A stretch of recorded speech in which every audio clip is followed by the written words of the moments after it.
la separación y se los pica. Tengo una ayudante ahí.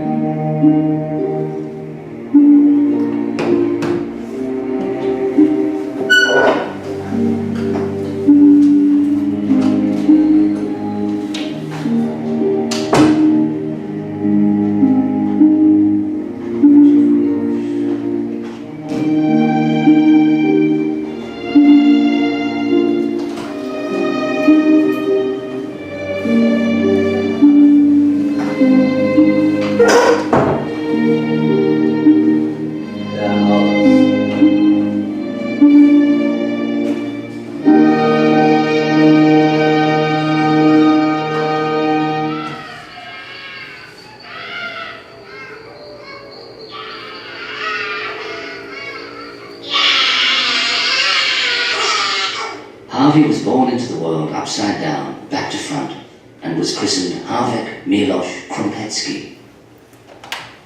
His father's name was Maciek, a lumberjack with hands as big as shovels and hair that smelt of pine needles. His mother's name was Liliana, a weary woman with lead in her veins from working in a mine. She was obsessed with counting her fingers and had conversations with people that just weren't there. The other villagers stayed well clear. But she didn't need friends, now that she had her miracle.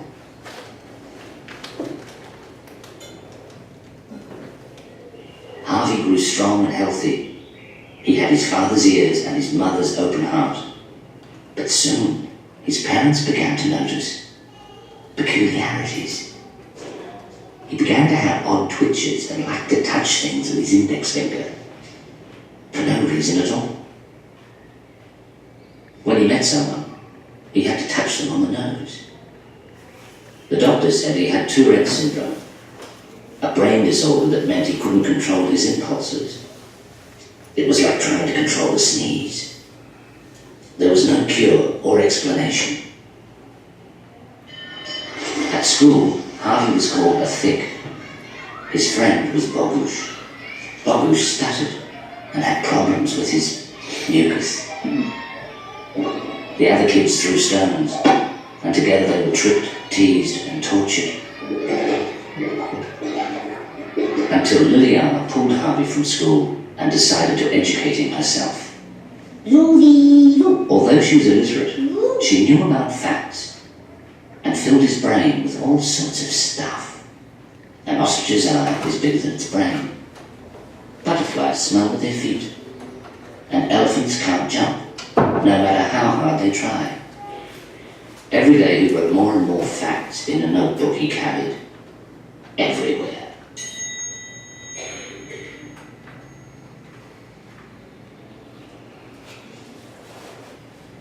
As Harvey grew taller and stronger, his mother grew shorter and madder, slowly fizzling into insanity. Often she'd mistake him for an intruder.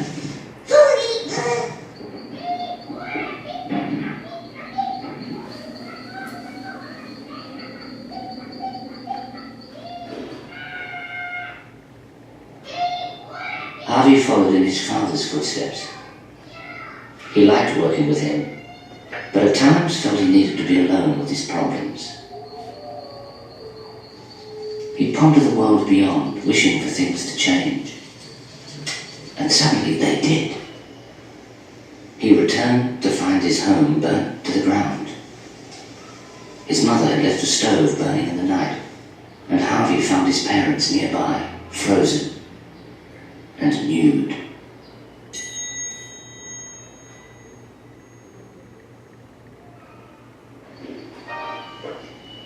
But there was more to come. The Germans invaded.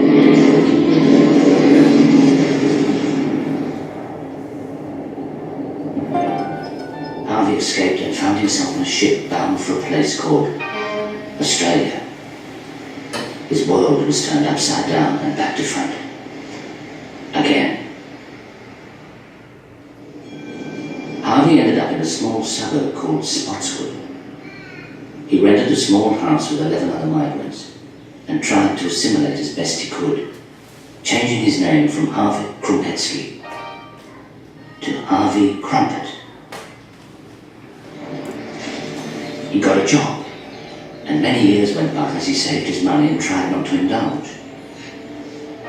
Life didn't change much, but his body did. His hair fell out and regrew on his shoulders. In the evenings, he'd learn English off an old television he'd found amongst the rubbish. He put little curtains on it and found it a mesmerizing source of facts. The first thing he ever watched was a Busby Berkeley film. He fell in love with all the bosoms and smiles. It was so different to the Spotswood dump. At work he tried to make friends, but for Harvey it wasn't easy.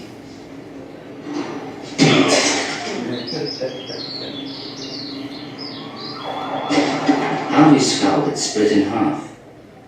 The doctors inserted a steel plate between his scalp and laced it up with 19 stitches. He was left with a scar that looked like he'd had a lobotomy. Harvey wished he had more hair. He left the dump and tried new jobs.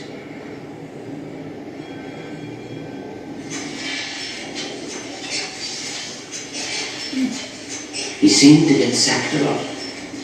He didn't know why. But he was always discovering more facts. Rubber bands last longer if refrigerated. The Bible was written by the same people who thought the earth was flat. And time does not heal all wounds. One time, Harvey got a job collecting golf balls.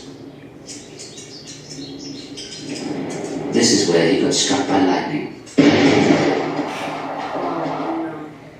Sí, la historia es real. But he survived, and even made it into the local newspaper.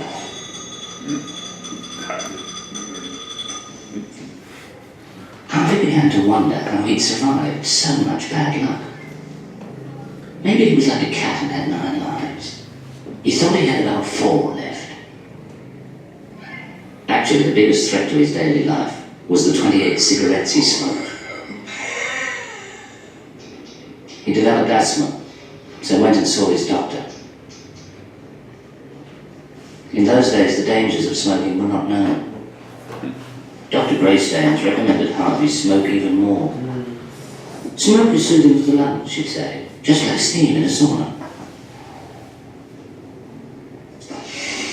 His asthma worsened, and for every 10 cigarettes, he had to have a puff from his asthma pipe. Years later, his doctor died from emphysema, just as the dangers of smoking were finally revealed.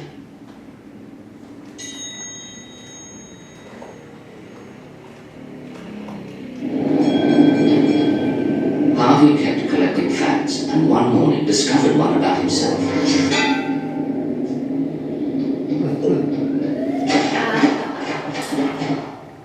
His steel plate had become magnetized from the lightning strike.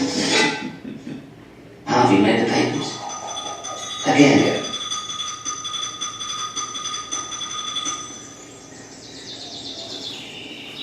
Harvey's optimism began to crumble. He thought about fate's horrible dealings, how he felt powerless, a victim to the world. He wondered if he should just throw it all in. Seize the day, Harvey. Seize the day. Carpe diem. These simple, profound words struck a chord. Harvey decided to turn his world upside down and back to front. Again.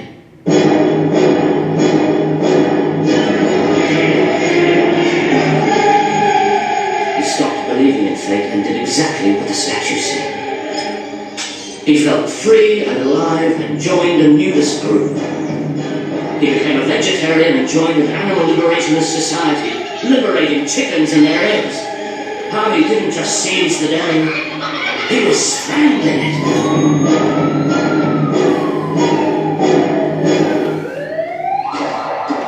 Despite his enlightenment, physical problems still plagued him. One of his testicles developed cancer and had to be removed. But this was when he met Nurse Valerie Burstall. She had everything he didn't, and was everything he wasn't. Yet instantly, their pheromones fizzled together like ice cream and lemonade. They decided to get married and had the ceremony in Cancer Ward 9. Harvey wanted a nude wedding, but Valerie in the hospital forbade it.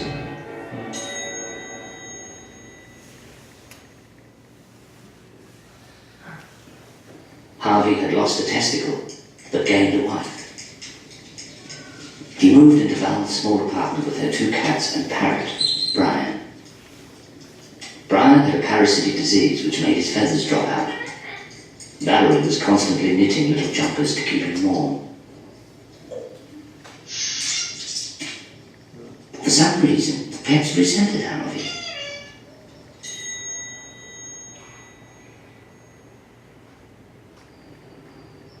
Harvey and Val went to bed early every night and tried to get pregnant.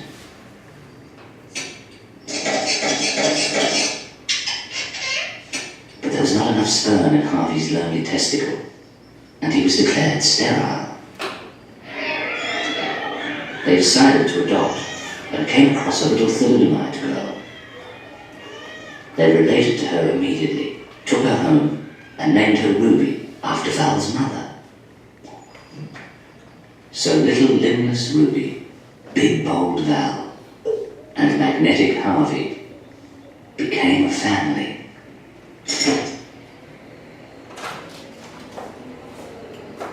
Harvey gave up working and dedicated his time to teaching Ruby what he knew about the world. He taught her that animals had rights too, and to always respect the environment, as well as herself. He told her about the beauty of being nude, and to be never ashamed of your body. Everybody was unique. Some people had less bits, some had more bits. For every new fact she remembered, he would stick a gold star to her wall. She adored her father. He was full of tricks and was like having her own private clown.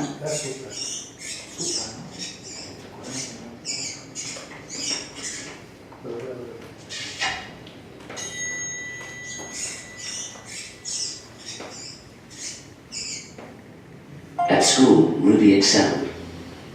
She went into university and came out a lawyer. Then moved to America and started her own practice, championing the rights of the disabled. Harvey and Val were extremely proud.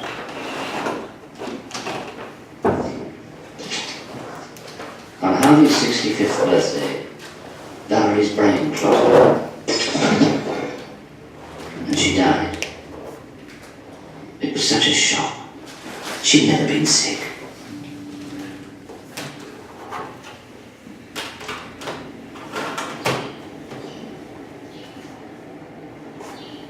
Harvey was all alone again. He had his daughter, but she was so far away. He became a hermit and stopped washing. His mind wandered slowly into senility. It wasn't long before they took him away, when a neighbor found him trying to withdraw money from the microwave.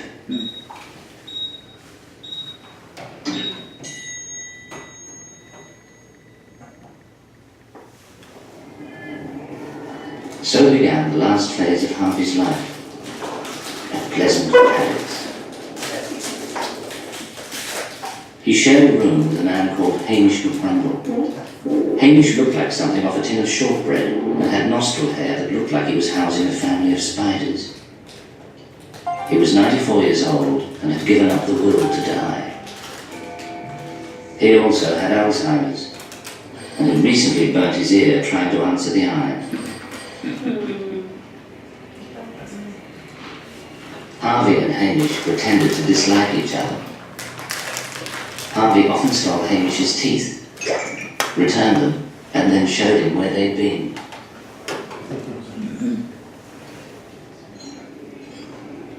But Hamish always had his revenge.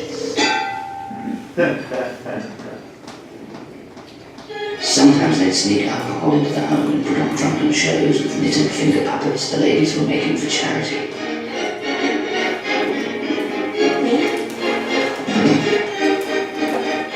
Everyone was thoroughly entertained, but were less than impressed when they found Harvey the next morning in the corridor. From then on, Harvey was to remain clothed at all times.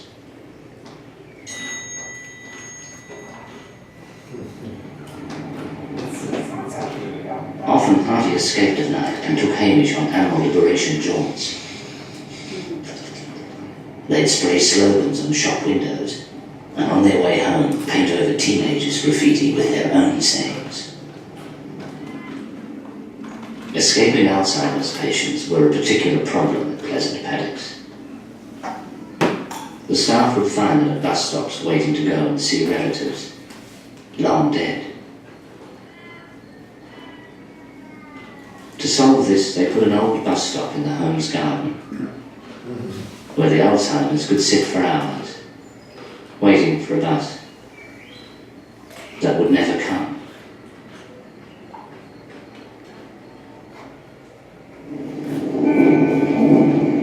Time drizzled on while everyone sat around and waited to die.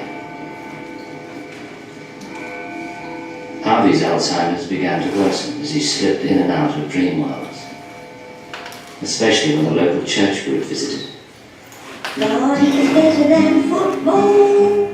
God is better than beer. God is better than cricket, 'cause God's there all the year. He isn't shut on Sundays. He isn't stopped by rain. He's better than a captain coach. You can talk to him again and again and again and again and again. God is better than football. God is better than beer. God is better than cricket, 'cause God's there all the year. After these magical episodes, Harvey would get extremely depressed and was put on an amazing new drug. But the only thing that really cheered him up were letters from Ruby across the world. He wished she'd visit more. Harvey's mind grew darker, and the fire in his belly began to fizzle. One night, he decided to end things.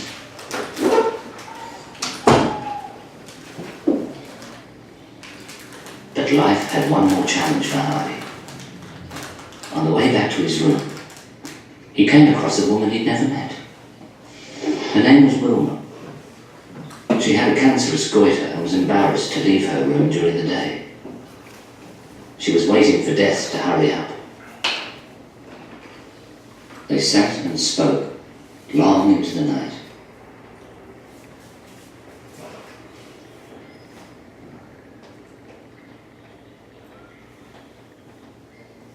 In the night, Harvey realized he had some more living to do. Wilma had decided she needed no more.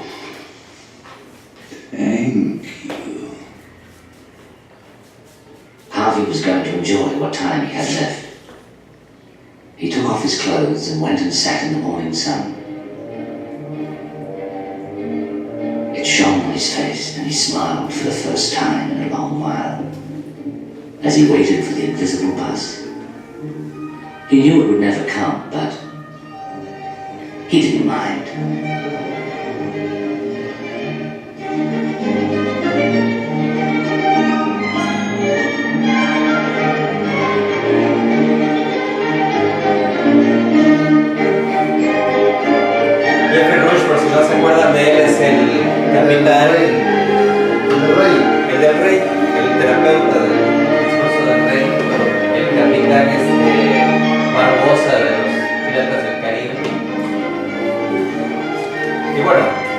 quieren terminar de ver todos los créditos, la película está en YouTube gratuita. Es una película que ganó el Oscar creo que en 2002.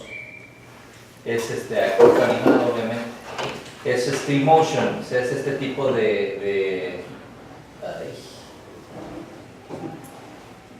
este tipo de cosas que hacen como Wallace and Gromit, ¿no? Okay. Pues vamos a hablar de resiliencia. Esta es la definición de la Real Academia Española.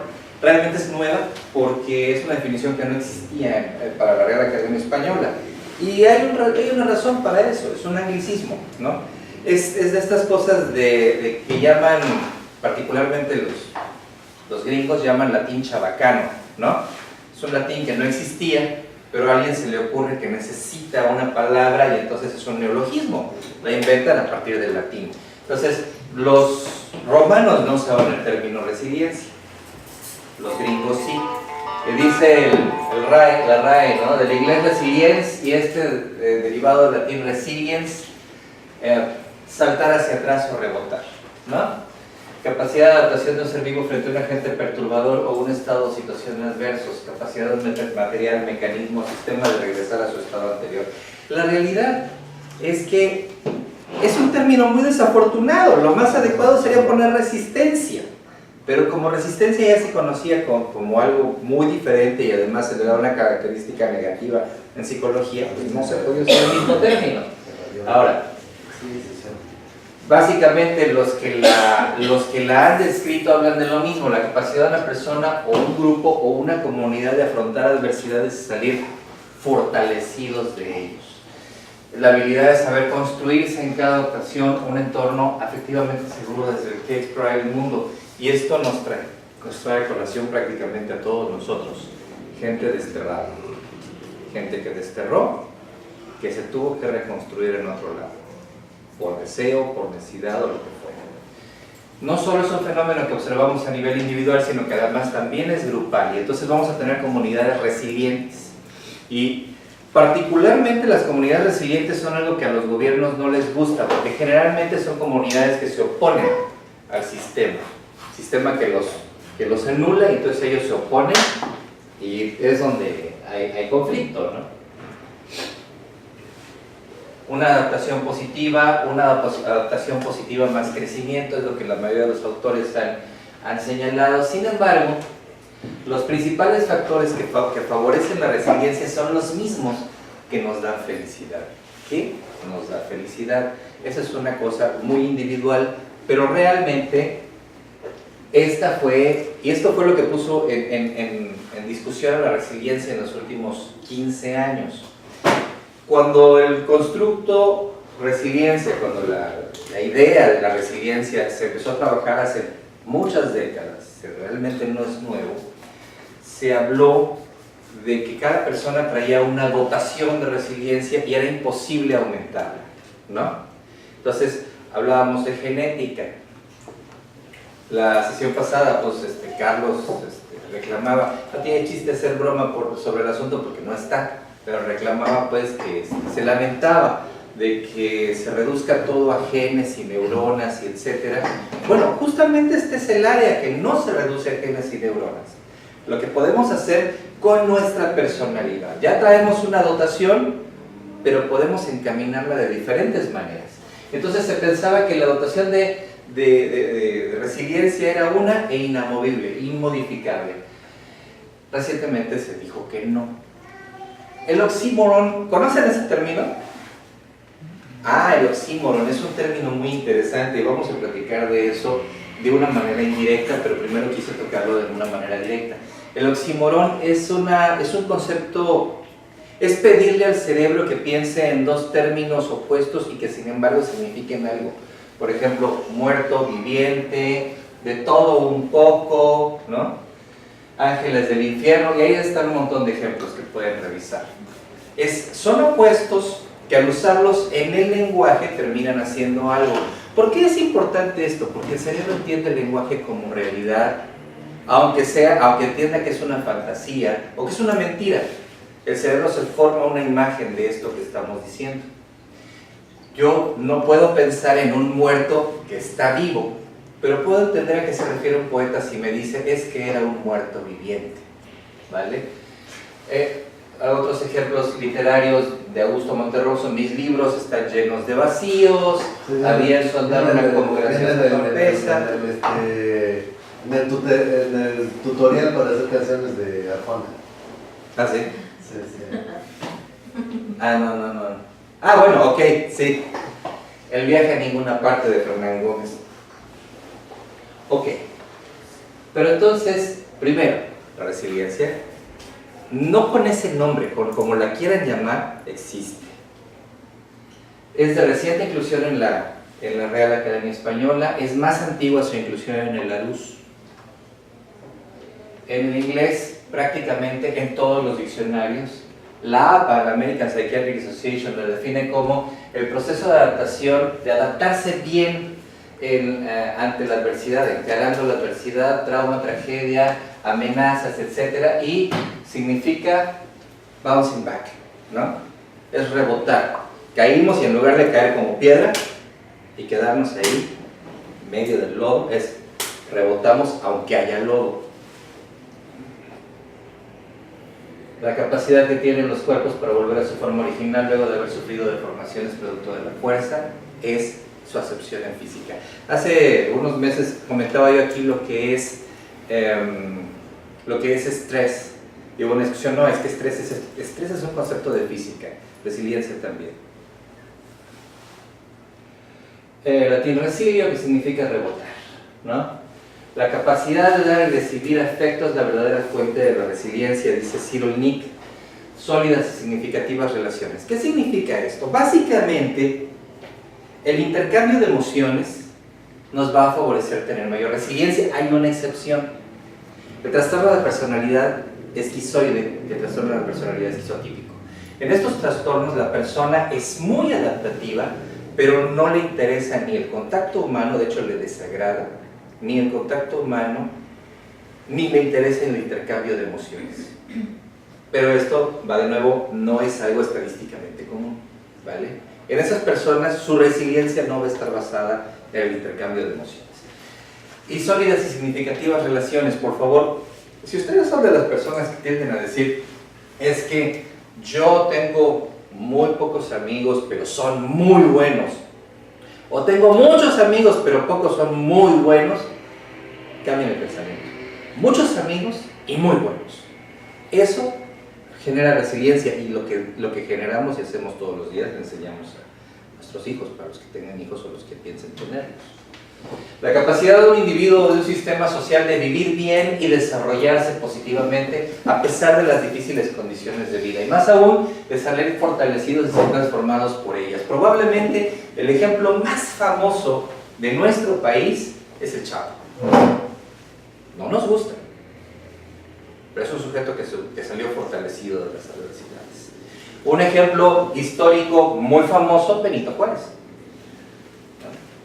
Pero quieren más, incluso literarios, Chucho el Roto, los que quieran. Servando, yo creo que sería Teresa.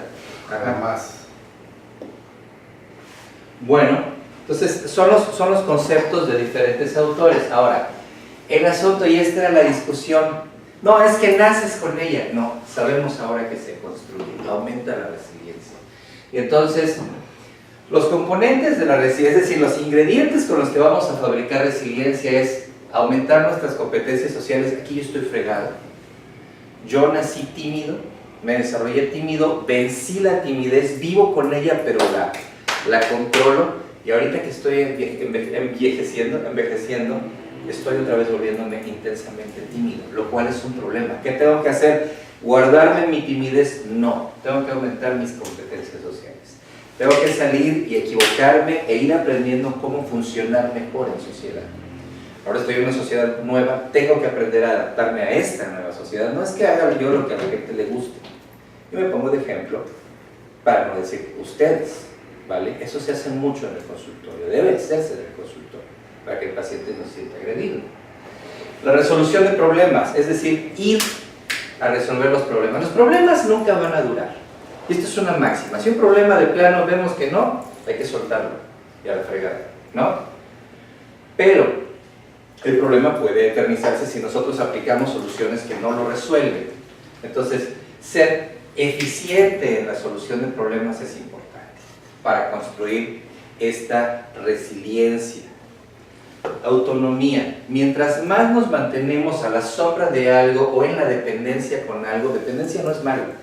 Y esto ustedes lo van a oír muchísimo. Es que en la tele, no, es que depender de alguien es muy malo. Es una gran pendejada. El humano necesita interdepender. Va de nuevo, el que tiene menos necesidad de dependencia es la persona con trastorno de personalidad esquizotípico y el esquizoide. Pero aún ellos necesitan a alguien que haga la comida para que se la coman. Y si ellos van a cocinar, necesitan a alguien que haya matado el pollo para que se lo coman, ¿vale? El trastorno de personalidad esquizoide es una persona en la que se va a encerrar, ¿no? Y va a disfrutar mucho su soledad, no disfruta el ser gregario, pero de todas maneras necesita de otros para vivir. Entonces, la autonomía es esta capacidad de hacernos cargo de nosotros mismos y de los demás. Cuando hace años en la universidad me preguntaban mis alumnos cómo definía yo la madurez, porque me preguntaban, es que las definiciones de madurez son francamente ridículas. El libro de Ramón de la Fuente, padre, porque hay un libro de Ramón de la Fuente, dijo que no está tan chafa, pero el libro de Psicología Médica de Ramón de la Fuente, padre, que lamentablemente sigue siendo el libro de texto para casi todas las universidades en México, para Psicología Médica, es malísimo, no se puede imaginar el nivel de la baja calidad que tiene ese libro. Entonces, la definición que trae de madurez es, la persona es madura, la persona que puede dar sin esperar recibir, y uno dice, no, me jodas, ¿no? Eso, así como muy profesional, no soy. Pero además, una persona altamente masoquista en términos sociales va a tener esa misma característica, da sin esperar recibir, y no es lo que esperamos en madurez, ¿vale? Cuando me preguntaban, yo les decía, es que mi definición no es aplicable para todos, ¿verdad? Voy a insistir, ¿cuál es autonomía? El grado en que las personas aumentan su autonomía y se hacen cargo de sí mismos y otros, creo que va muy pegado a la madurez.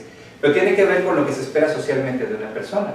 Porque una persona puede ser sumamente controladora y se hace cargo de todo y no podemos decir que sea madura.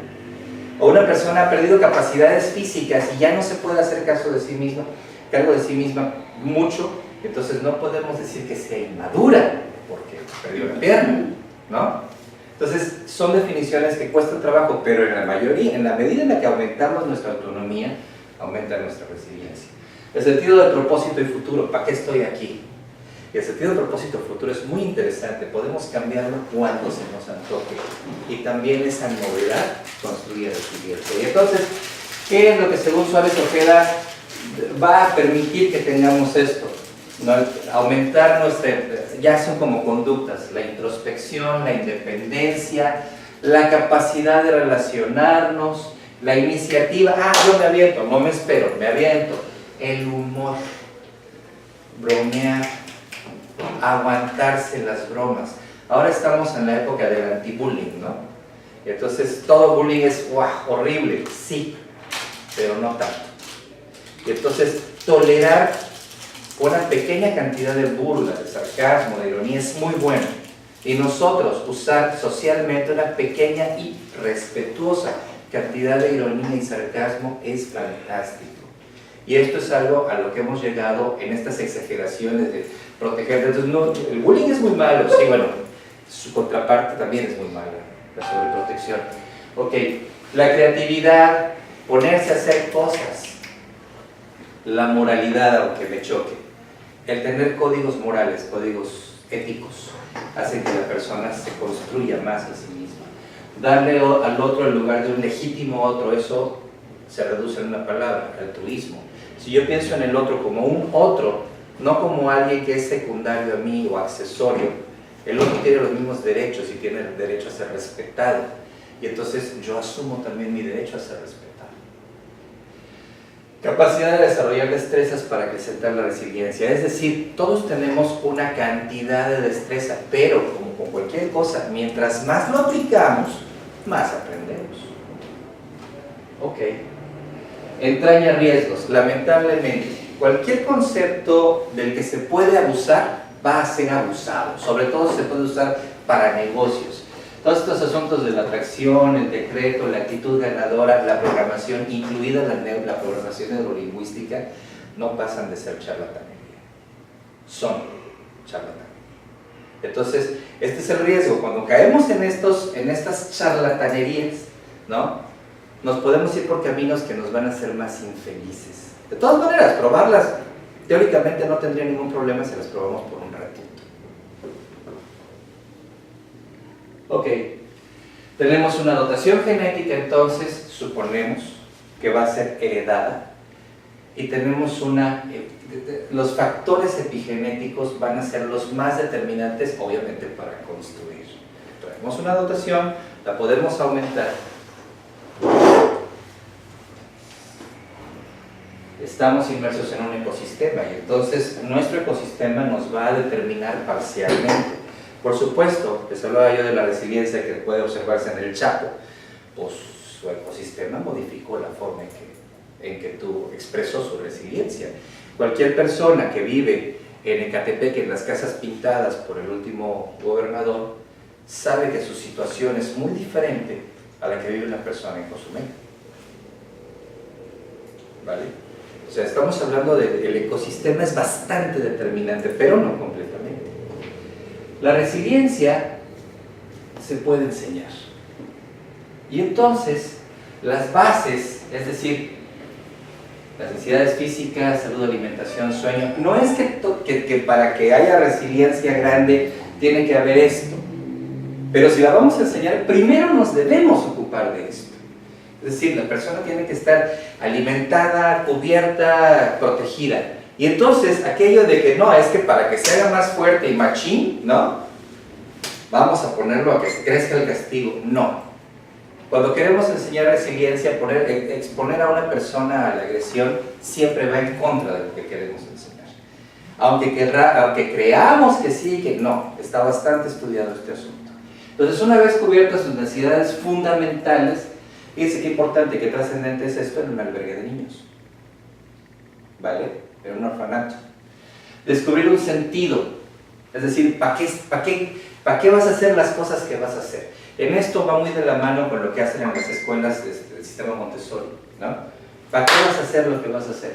Y tener redes sociales reales, no solo las de Facebook y las de WhatsApp. Una cosa que aquí tenemos una diferencia de opinión, Omar y yo, es que él opina que es una buena herramienta el WhatsApp de comunicación. Yo opino que es una pésima herramienta de comunicación. Es una buena herramienta para cotorrear, pero no como comunicación. Se dan muchos errores de comunicación en el WhatsApp. Y estamos en un hospital pequeño. Realmente podemos implementar mecanismos mucho más eficientes. Ok, pero las redes son las que nos van a soportar cuando nos caemos. Y entonces, una cosa que es muy curiosa en las personas que traen una dotación de resiliencia innata alta, es que vamos a ver que siempre van a encontrar formas de aumentar sus redes. Entonces le decimos al chavo que está todo jodido, que no te metas con las bandas, ¿no? Es una forma de buscar aumentar sus redes. Lo que podríamos hacer es buscar cómo lo mezclamos con redes más sanas, ¿no? Hola, estoy en sesión, ¿quién llama?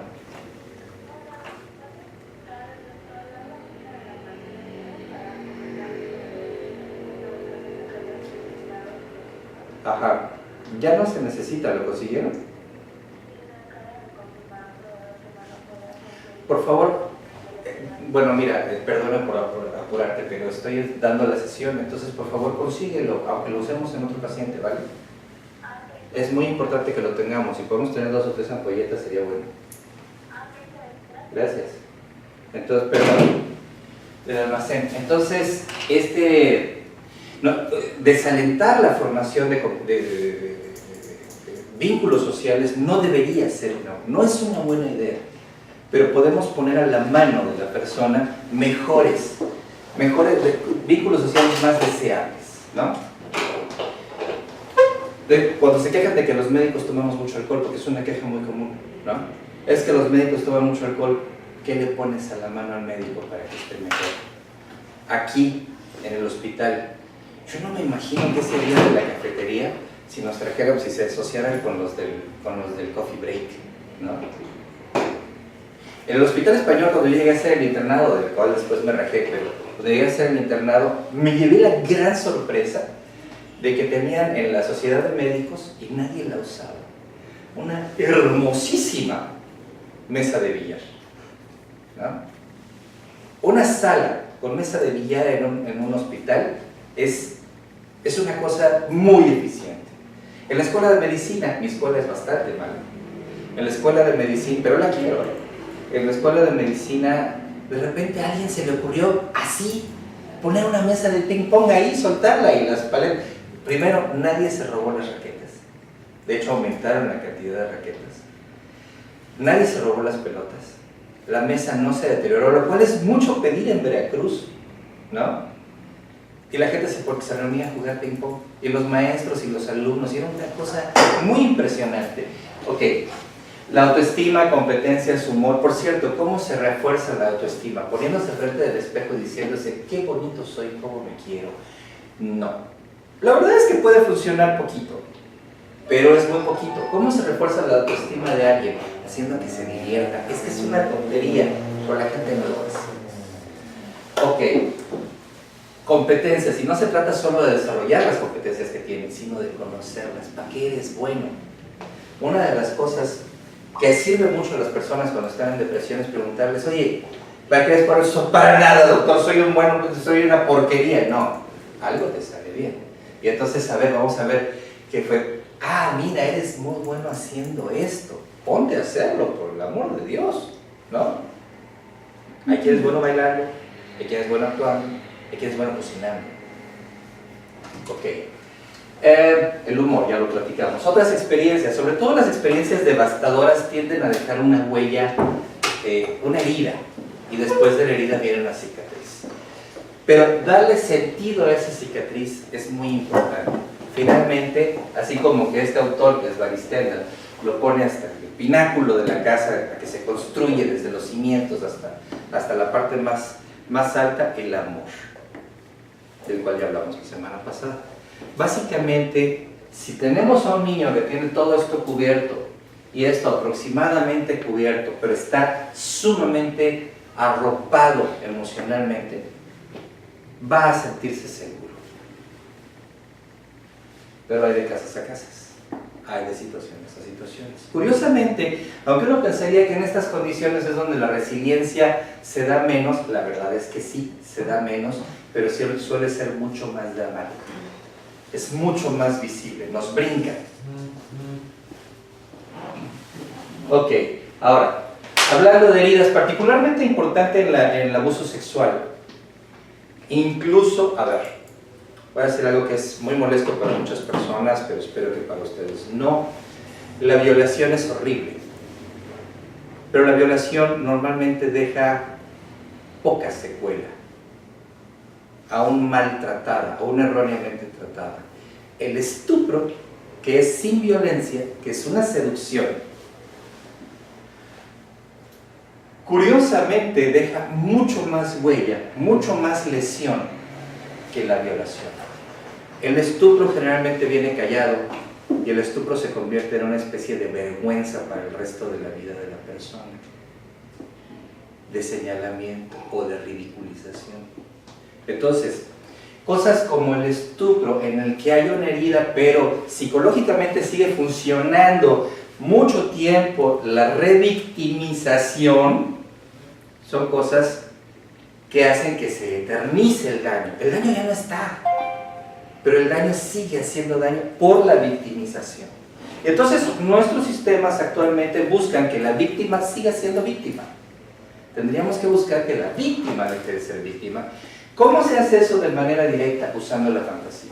Emplear la fantasía es una de las cosas más eficientes que hay para la lesión. Pero entonces lo vas a negar, perdón por la respuesta, que más les importa. O sea, si la cosa funciona y permite que la persona sea más adaptativa, no importa que le demos un carácter, incluso en el estupro, aunque suene feo, por eso les decía, mucha gente le suena feo esto, incluso romántico en el estupro. Y entonces a la persona le va a funcionar. Ok.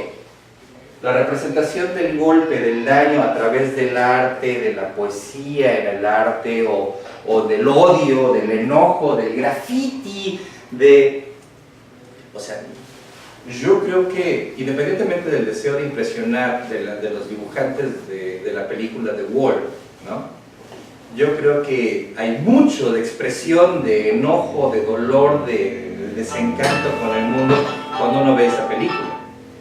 Ese tipo de cosas permiten que incluso sociedades logren trascender un momento feo. Bueno, es muy importante entonces, particularmente en la administración y en la administración de salud, no hacer lo que no sirve y hacer lo que sí sirve. No solo en el gasto de recursos, en el gasto de tiempo de la persona que es nuestro paciente, que es un recurso también, es un recurso vital. Entonces, enfocar lo que no funciona, vamos a enfocarnos en tu problema, háblame, cuéntame, desahógate. Puede ser bueno para un primer momento, pero muy breve. O para de vez en cuando, pero muy breve. Reenfocar quién tuvo la culpa. No, es que tus papás tuvieron la culpa. No, sí, tú, tranquilo. No funciona. Y entonces, hacer esto no va a ser sustentable, y entonces se quedan los pacientes eternamente en consultas psicológicas o psicoterapéuticas. No los empodera, no los hace dueños de su daño y no les brinda capacidad de autonomía. Enfocar lo que funciona. ¿Qué te ha salido bien? ¿Cuáles son tus logros? Esto fue terrible, pero te permitió esto. Lograste esto más. Fortalezas y oportunidad. Ok, ya te pasó. Yo les necesito mucho a las mamás que tienen mucho contacto con su propia familia de origen, ¿no? Cuando tienen una historia de abuso. Es, oye, pues ahora que vas a tener hijos, pues, o sea, no se los dejes a cuidar a los tíos. No, doctor, claro que no, pues es una oportunidad. Son oportunidades de crecimiento. Y como el asunto del abuso hay muchísimas. Entonces, no es me dañé la vida y ya no puedo salir de ahí, es ¿qué hago con lo que tengo? Ok. Entonces, digo, la frase final, ¿no? Que a mí me encantó. Harvey Cromwell es una historia sobre una historia original, real, los nombres están cambiados. Yo he tratado de averiguar quién fue el personaje, pero no lo logro, no lo he encontrado. Yo soy muy fan de este actor, Geoffrey Rush, que es el que hace la narración. Y entonces, una cosa que es interesante es cómo funciona la fantasía en el cerebro. Cuando nos repetimos muchas veces las cuestiones de fantasía, terminan funcionando. Entonces, generalmente uno va a la consulta del psiquiatra o del psicólogo y a ver, tomo mi posición de psiquiatra número 67, cuéntame por favor. Y entonces me platicas y te desahogas y te digo, sí. Bueno, revisemos tu tratamiento, te veo la próxima semana. ¿Vale? Eso no funciona. Pero resulta que de repente uno puede hacer, y esto lo hago mucho, yo cuando llegué acá pedí que me desbloquearan el internet porque trabajo mucho con mis recursos que tengo en la nube, ¿no? Y trabajo con recursos que ya conozco. Y entonces, les voy a leer algo muy breve. Bueno, no es tan breve, pero vale la pena. Es de Marco Aurelio Almazán, un escritor yucateco, que era sumamente simpático. Se llama Seguro de Muerte. El señor de aspecto saludable, enfundado en su terno de fino casimir inglés y con un clavel reventón en el ojal, cruzó el vestíbulo con paso resuelto y se dirigió al primer escritorio que vio. Tras del escritorio, 2 gafas preñadas de rutina le contemplaron. «Buenos días», dijo el propietario de las gafas con voz asmática. «¿En qué puedo servirle?» Servirme, yo creo que nada», sonrió el recién llegado. «Lo veo a usted demasiado estropeado para que pudiera serme de cualquier utilidad. Sin embargo, le agradecería que me indicara lo que debo hacer para sacar un seguro de muerte». «¿Un seguro de qué?», alzó una ceja el vetusto empleado. «¡De muerte!», volvió a sonreír el visitante. «Los principios inexorables de la existencia son 2, la vida y la muerte. Y si ustedes aseguran la primera, no veo por qué no pueden hacer lo mismo con la segunda». Pero, no balbucee, atacó el señor de aspecto saludable con cierta impaciencia. «En mi concepto, hacerse un seguro de vida es una estupidez. Solo disfrutan de él los beneficiarios. El mismo nombre está mal empleado. Ustedes no pagan el seguro mientras vive, sino cuando muere el cliente. Por eso yo quiero exactamente lo contrario, es decir, que se arriesguen ustedes a que yo no muera.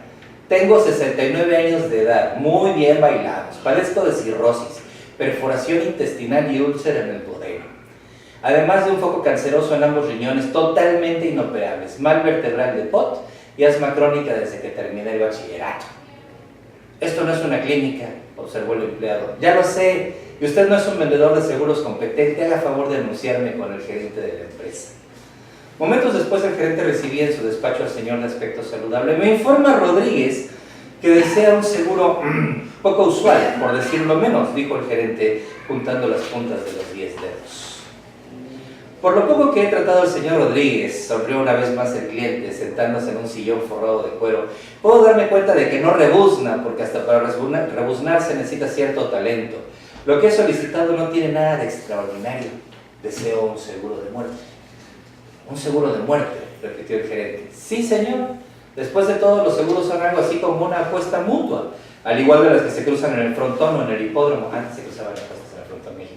Ya no. En los llamados seguros de vida ustedes apuestan a que no se muere el cliente. Por eso, si el asegurado tiene alta la presión arterial, o si está excedido de peso, o si pasa de los 60 años, le suben la prima en forma desmesurada, lo cual es explicable puesto que están corriendo mayor riesgo de que se les muera. Es decir, de perder la apuesta. El gerente se limitó a asentir con movimiento de cabeza. Pues bien, continuó el solicitante, ahora yo vengo a proponerles lo contrario. Ustedes apuestan a que me muero, y yo apuesto a que no. Ustedes me conceden el dinero suficiente para alimentar mi úlcera con lechones al horno, chorizos, callos a la madrileña y toda suerte de viandas picantes, ricas en grasas y productoras de colesterol. Periódicamente me proporcionan fondos para regar mi hepatitis con whiskies, vodkas y coñaques de marca, y para buscarme esporádicas y cariñosas compañeras que pongan en peligro mi víscera cordial, que ya ha sufrido 7 infartos. El gerente de la compañía de seguros empezó a captar la idea. El cliente extrajo de sus bolsillos una serie de papeles amarillentos. Aquí traigo los certificados de desahucio de 22 eminencias médicas. El más reciente data de 1957, estamos hablando de 10 años después de esta publicación. 1957, todos los galenos a quienes he consultado me han dado un mes de vida como máximo. Pero ya ve usted, cometo los mayores excesos, no me privo de nada y no me muero. Sin embargo, como las juergas y las comilonas me salen bastante caras, he acudido a ustedes, no dudando que tendrán a bien complacerme. Ustedes me proporcionan los fondos necesarios para que me muera lo más pronto posible. Y en cuanto fallezca, toda mi fortuna, que es considerable, será para ustedes. Aquí está mi testamento, solo falta poner el nombre de la compañía como heredera, si están de acuerdo en extender el seguro de muerte que solicito. Ya veo, dijo el gerente. Así como en los seguros de vida nosotros pagamos cuando se muere el cliente, en este caso cobraremos cuando usted estire, cuando usted falte. Exactamente, sonrió por enésima vez el visitante. El gerente examinó los certificados de desahucio y el testamento con todo cuidado. Después tomó un talonario, extendió un cheque al portador por $500,000 de pesos y se lo entregó al señor de aspecto saludable. Tenga la bondad de firmarme un recibo, le dijo. Con mucho gusto, aceptó el cliente. ¡A que se muere usted, picarón!, se permitió guiñar un ojo el gerente. Se va a correr tal juerga que antes de la madrugada habrá fenecido por completo, sentenció el empleado Rodríguez. ¡A que no!, sonrió una vez más el señor de aspecto saludable embolsándose el cheque. Después dio una zapateta en el aire y salió empujando a codazos a una serie de seres compungidos que iban a asegurarse la vida. Espero que les haya gustado. Es Marco Almazán. Marco Almazán, del libro Los Gormondios de Marfesia, que hace rato mi hermanita, yo tengo mi libro de Los Gormondios de Marfesia, pero lo dejé en México y mi hermanita me hizo a favor de escanear. Correteaba su columna en el periódico, publicaba en novedades una columna con sátiras así de ese tipo. Era aficionado a los toros y muchas cosas tenía. Pero cuando estaba yo chavito, correteaba esas muy curiosas. Y debe haber tenido algún amigo muy borracho que se llamaba Tito Ortiz Monasterio, porque siempre que habla de alcohol dice, salud Tito Ortiz Monasterio. Yo creo que leí todos sus libros. particularmente el redescubrimiento de México es un libro tierno, pero no es muy de él. tierno. Es de él. No, él es el editor de ese libro. Él es el autor. No. Ok, debo estar equivocado. El redescubrimiento de México, el autor es un amigo de él, que es un gachupín, que escribe todas sus aventuras aquí en México y él lo edita. Yo creí que era de Creí que era Rius. El redescubrimiento. No, es de él. Bueno, entonces, esto es resiliencia. Preguntas, reclamos. Está bonita la película, ¿no? Sí.